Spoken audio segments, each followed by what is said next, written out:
Hi everyone. Uh, so my name is Gbadebo Bello. I have very limited time, so I'm going to go over this probably a bit too fast. I'm here to talk about OAuth and what OAuth 2.0 is generally, how to implement the OAuth 2.0 standard, what it is, and what are the best practices for implementing OAuth. I'm Bello Gbadebo. You can call me Debo. I work as a developer relations engineer at Postman, which is the largest API company in the world. Um, so can someone volunteer to help me with the slides? Because I think going back and forth to switch from slide to slide can be perhaps a bit stressful. Just anyone randomly. Thank you.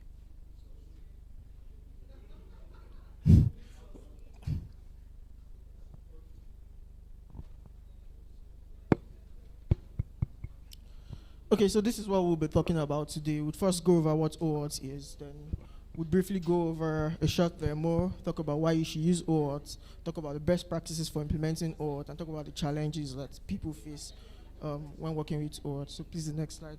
So the first thing is, what exactly is OAuth 2.0? It is an authorization standard that defines how you give access to third-party applications. Let me give a very simple example. Sorry, what's your name?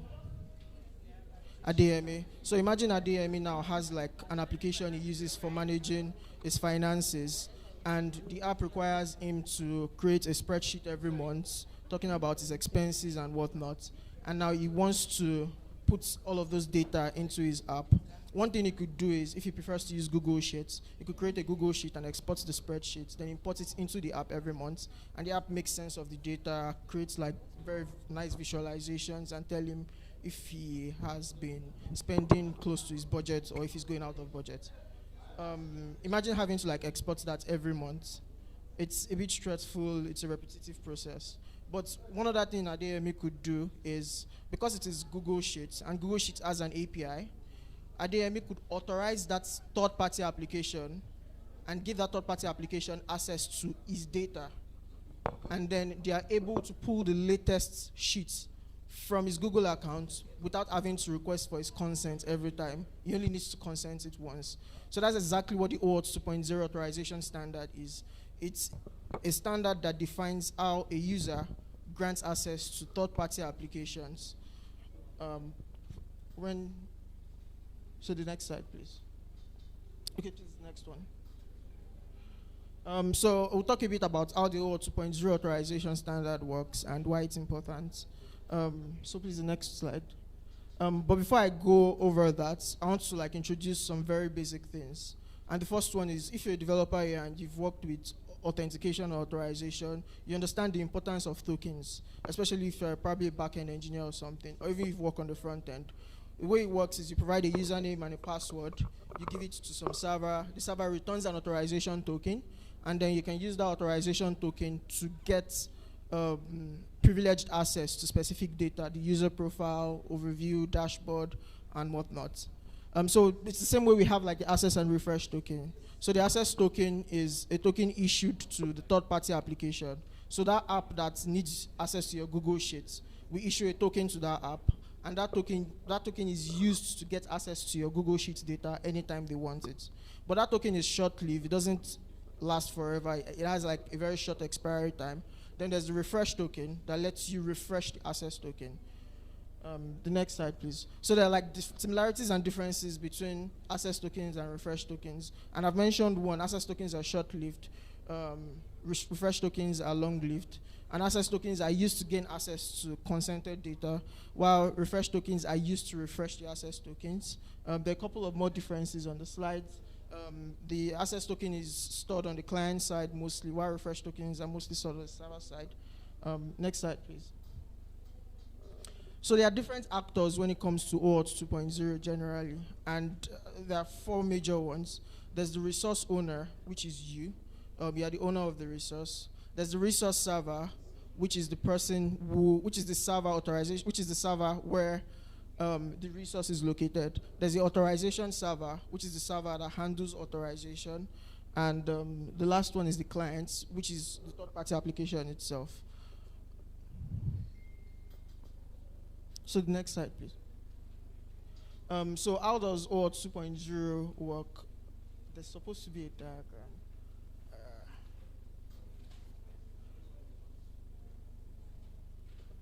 can you go back and... Okay, so I'm going to use this diagram to explain how OAuth 2.0 works.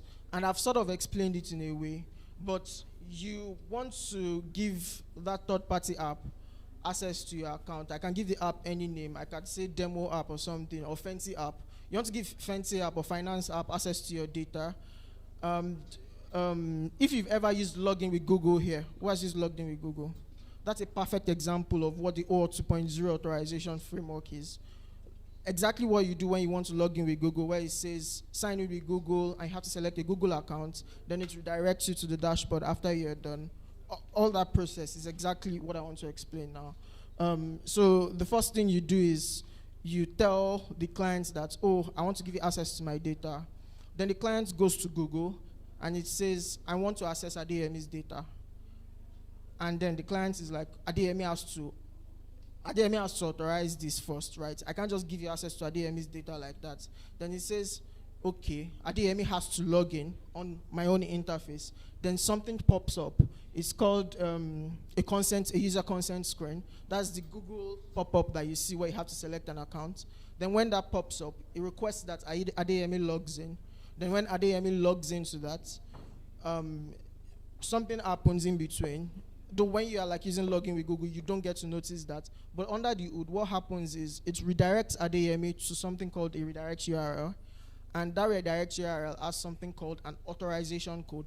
Now that authorization code is a code that signifies that Adeyemi has granted this third-party application access to his data. And now you can use this authorization code to get the tokens required to access that data. That's exactly what it means. Now the authorization code can now be sent to the authorization server, which gives two things in return. It gives the access token and the refresh token.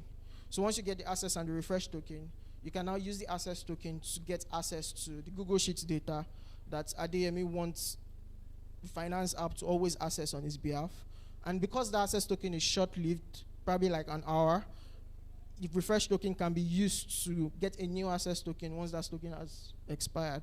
So the next one. Okay, so I intended to do like a very short demo, but I apparently do not have like enough time for the demo. But I'll just do something really brief just to show you. No, not this.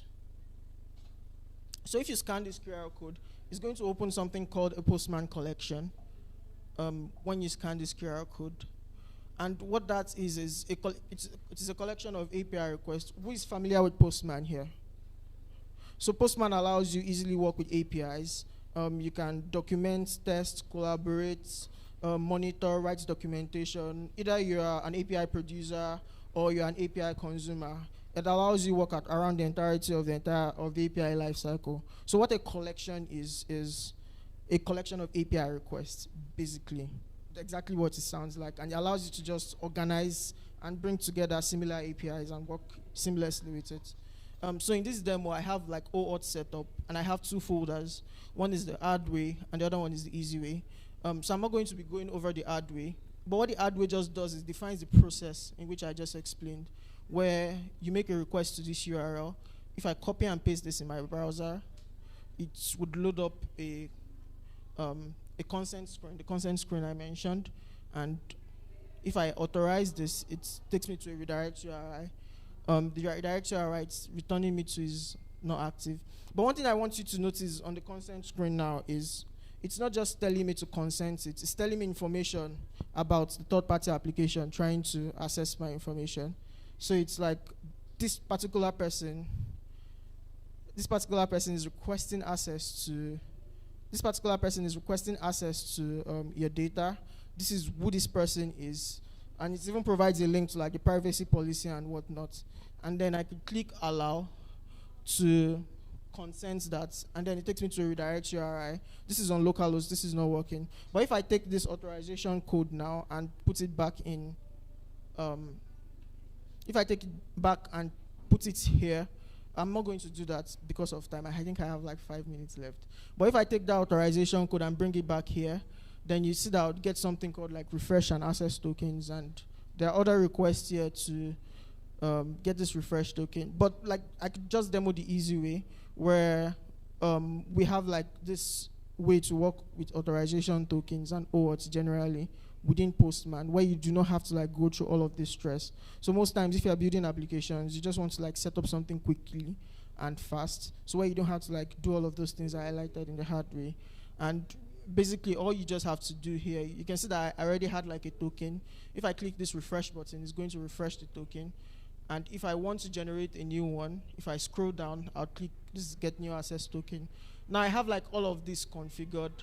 I have like the URL for my access token. I have like my client ID and my client secret. And the client ID and client secret is just a way I tell Google who I am. That's this is who I am, this is my ID, and this is like my password. And I want to get access to this person's data. So I have to identify myself to the resource server first before actually requesting access to someone's data. And if I click the get new access token button, it just automatically does that for me. I don't have to do anything. Usually it would bring up the consent screen and whatnot, but I've already done that before. So I'm just going to skim through why you should use OAuth. And there are two major reasons, right? One is because of security, it is secure, and the other is because it is convenient. And it is secure because you do not need to provide your password and username to Google. You can manage how and what they get access to. If you like saw the consent screen, it was requesting for scopes and whatnot. So you could define exactly what you want the third-party application to have access to. And it's convenient because you don't have to remember your username and password. If you use login with Google a lot, you know that you don't have to type your username and password every time. Then best practices for implementing for providers, and I'll just merge the two together. So I was supposed to split it into like two for people who want to provide OAuth access to their application, and for developers who want to like implement stuff like login with Google into their application. So you need to be able to let users have the ability to revoke access to their data. That one is very important because it's their data, they need to have control over it. And because they are working with authorization tokens and whatnot, the tokens need to be secure. You need to ensure that you're using secure hashing algorithms and whatnot. You need to prevent stuff like cross-site scripting and CSRF attacks. Make sure that tokens are automatically refreshed. You need to handle errors properly. I'm just trying to rush through this. Sorry. So there are like a couple of challenges with people implementing OAuth generally, and it's majorly around security, because you are dealing with third-party access to user data. So you have to make sure that there are not things like token session hijacking or whatnot. So you have to ensure that you're monitoring for suspicious activity. So for example, on the server side now, okay, my time is up. So on the server side, for example, if someone requests an access token using an IP address and the IP address changes, it makes absolute sense to revoke that token completely and not let that particular access token continue to access the user's data and whatnot. But yeah, I wanted to know if anyone had questions, but I'm out of time. So if you have questions, I guess we could chat after. And if you want to see the demo, I could walk you through it. But if I still have time for questions, then... She said no. Just one question because of time. Okay. Let's do him first.